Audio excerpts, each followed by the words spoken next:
Hello and welcome to the next Series 12 reaction. And today we'll be doing Orphan 55, which is the third episode of Series 12, coming after the two-part Spyfall.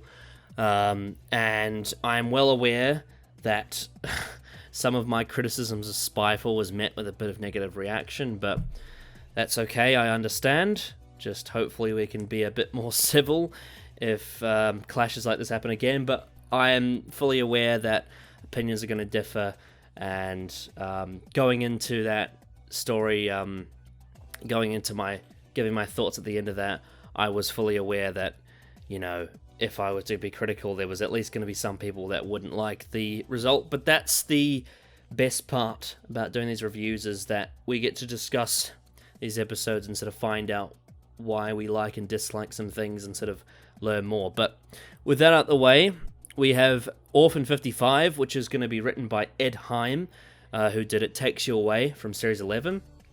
And It Takes You Away was a very creative episode that had a lot of stuff in it that was very different to what we'd seen around it. It was very much in the vein of the Virgin New Adventure books that you got with the Wilderness Years. And yeah, it was a very bizarro world, creative story, and very interesting. So I'm hoping that at the very least that Orphan 55 gives us something quirky and interesting to watch. Even if I'm not a big fan of the series as a whole, maybe I'll like this episode for its quirkiness, who knows. But the only way to find out really is to watch it. And also, what's his name? What's his face from The In-Betweeners is in it.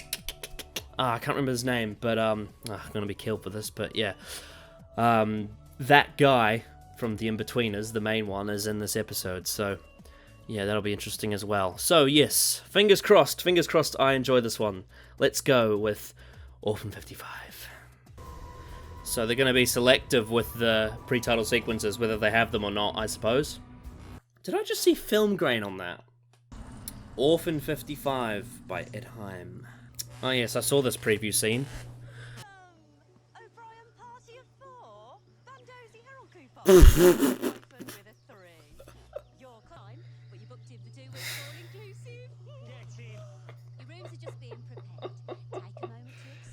Straight away.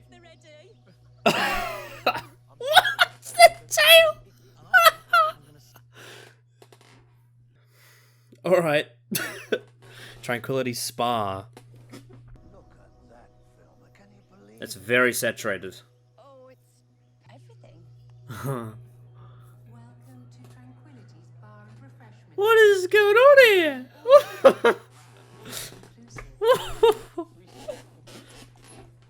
Is this like, they look like they're from like Willy Wonka or something. What the hell?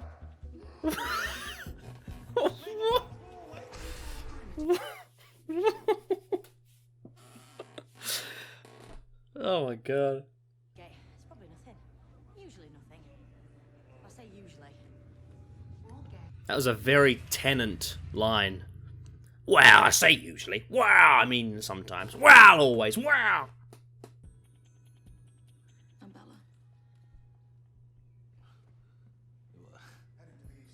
What about Yaz's sister? Whoa. Okay, that's cool. With a 3. I just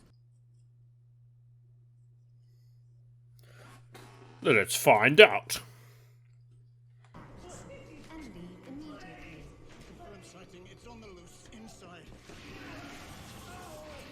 Looks like Robbie Rotten.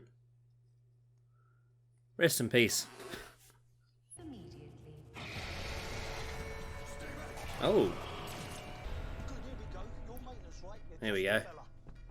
19. What is going on here? This is overwhelming. I'm being overstimulated. My eyes. This is so chaotic. Building. Oh my god. The pace of this episode is ridiculous. I feel like I'm being invaded. Oh, I need a breather. Holy shit.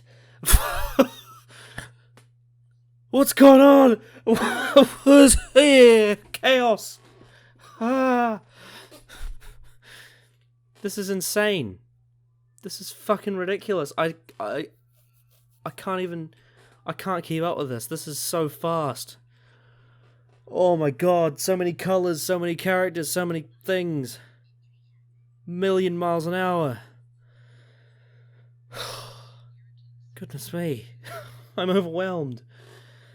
Right. So, yeah, let's see where it goes from here. I might have to pause it so I can get a drink. The aliens that are gonna kill me is worrying about you.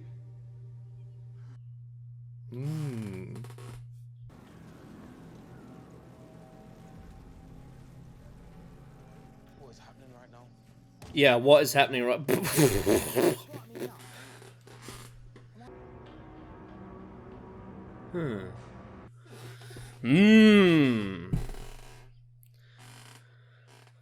A vacation spot on an orphan planet. Very interesting. Very interesting. It's like Las Vegas.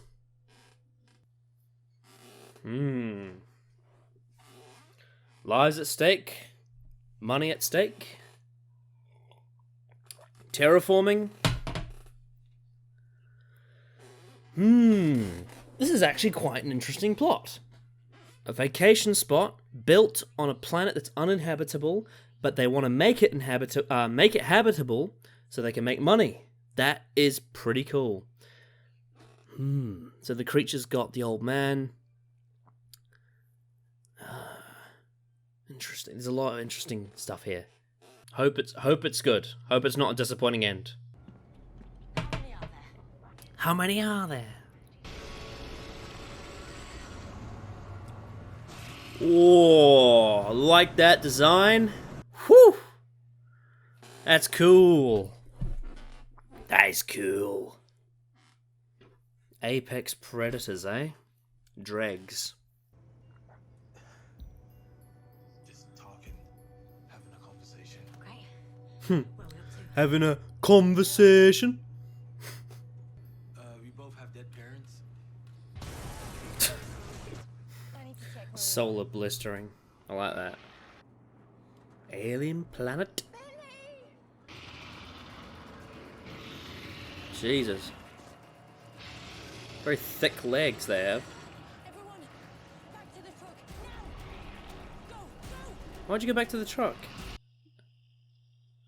I suppose it's a fort, but it can't move. Oh. Will you marry me?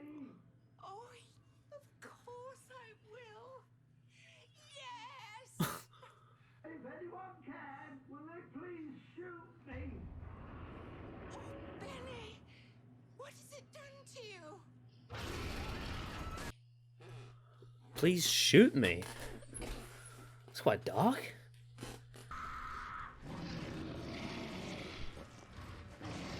Jesus.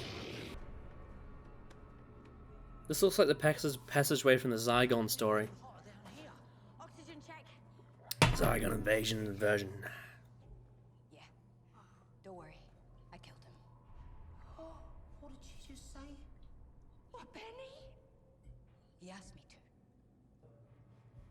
Why are you doing this? My mum didn't really die. She just never came to any of my birthdays. She didn't come to his funeral. And she doesn't even recognize me now. Tricks of hell. Oh. And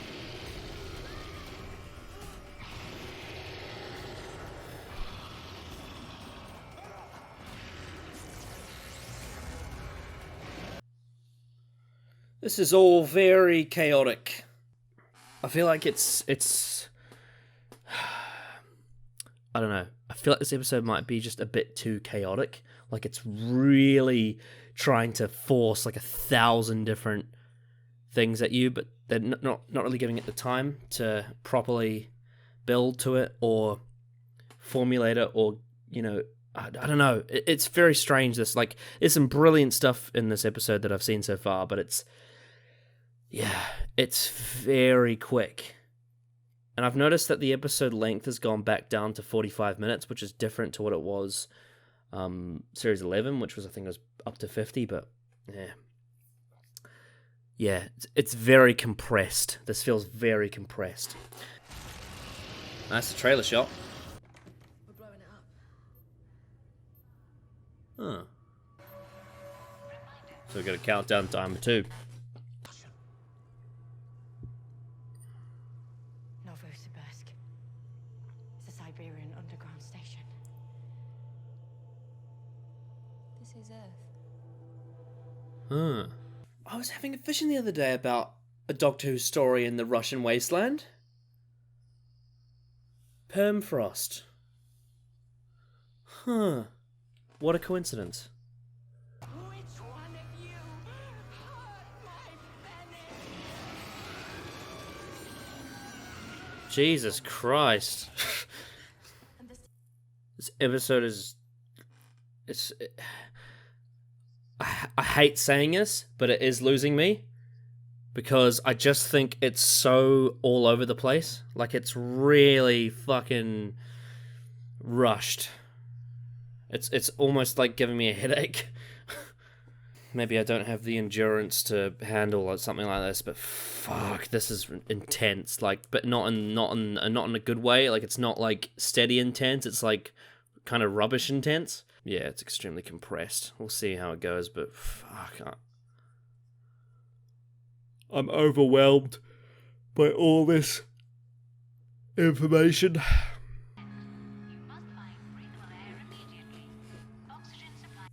Oh.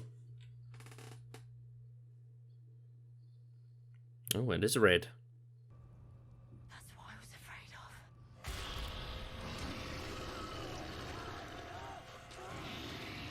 of. Ooh. Very interesting. Really angry tree. That's interesting as well, like breathing in carbon dioxide and breathing out oxygen. It's cool. Every scientist alive. Global warming. Ah, global warming. And war. Right. I should have seen that coming. So that's humans mutated because of global warming. Rightio. Okay, so interesting, right? I knew there was something about this episode that had to do with, like, I don't know if it was like a political message or like a hierarchical message or just something along those lines. I knew that there was something. I couldn't quite figure it out. But yeah, global warming. So humans mutated to turn into that in the future, apparently, because of global warming. Interesting. Just wondering how that ties into other episodes of Humans in the Future at all. Please don't be a disappointing ending, please. Interesting, an episode with an in-betweeners guest cast, and it's not even that comedic. Really strange, actually. So is this episode trying to say that humans are the apex predator? Large explosion. Whoa! Very large explosion. Oh my goodness.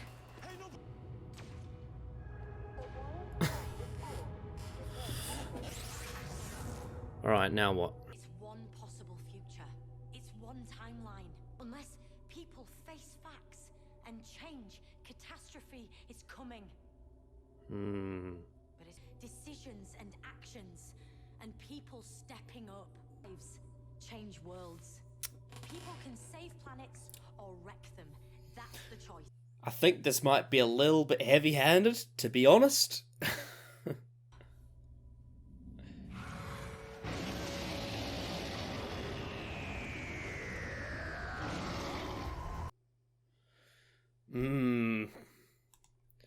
Like, was that really needed?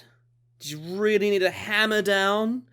This is global warming! You're all gonna die unless you change! Not sure how I feel about that, to be honest. Yeah, I don't know. Very chaotic. First sort of 10 minutes had a lot of creative stuff in it. Very cool production style, monster designs, everything was quite quirky as you'd expect from Ed Hyam. global warming. See, global warming's an interesting one because it's understandable why so many are putting it into big focus, but even though global warming is, like, compared to other sort of politically charged issues that the show tackles, even though global warming, like, you know, it has its place with discussion, I think that even then you still have to write a story that executes it well. Like, you can't just fucking hammer down hard what your themes are, regardless of whether or not it's about a issue that you think is current and relevant. Like, it's very strange to have this kind of issue just completely, like, slammed in your face, you know? It's like, global warming! Urgh! Like, it's very... Yeah, I don't know. I hope I'm not coming off as, like, one of those people that hates the show for its political themes, because I'm not. I'm not saying that. I'm not like, you know, those people that I'm sure all of you are aware of, but me critiquing this as a piece of, like, art and, like, an episode of Doctor Who, I do think you could make an argument that it is quite forced in. Like, it's very heavy, trying to, like, especially the last scene when the Doctor gives that whole speech about, you know, what you know, humans can do. Yeah, not sure about this one. I'm not as, like, you know, I'm not, like, as question mark out of 10 as I was with It Takes You Away, because that one was just really bizarre. This one is actually quite different to that. It certainly is creative. I think it might be a bit too chaotic. But yeah, I don't know. Don't know how to feel about this one, to be honest. Got quite mixed feelings. But I will certainly say it had its positives, so... Oh well. But yeah, now, all of you tell me what you thought of it. I'd be very interested to know, but yeah, I don't know. Not sure how to take this one, really. So, I'll let all my thoughts all bubble up, and then, obviously, when we get to the review of Orphan 55, I'll be able to give a bit more of a nuanced, polished argument. And also, I'm very interested to see how Adam reacts to this episode, because I know that, you know, Adam is someone that's very much, like, scared of global warming, but I'd be interested to see how he thinks it was handled in the episode, if that makes sense. Because there is a difference between having a specific mindset about something like global warming and having a mindset on how it can be handled in a story. So, yeah, very interesting one. And one that I think some people might even be a bit scared to talk about, because, like, this is one of those episodes that I feel like some people might be a bit scared to criticize, because then people might come at them saying that if you dislike it, then you're anti, you know, you're supporting global warming and, like, the climate change effects and stuff. But people need to realize that that's not necessarily the case. You might be just criticizing how it's handled, and I think that you're allowed to, if you want. And whilst I certainly have issues with some people that criticize that kind of thing because they take it too far, I do think that there is a place to criticize how things are handled, and I think it's a fair call if you feel that way. So yeah, that's about all I've got to say on this episode. So I'll see you all in the review for it, and beyond that, episode 4. No, I'm gonna do this now.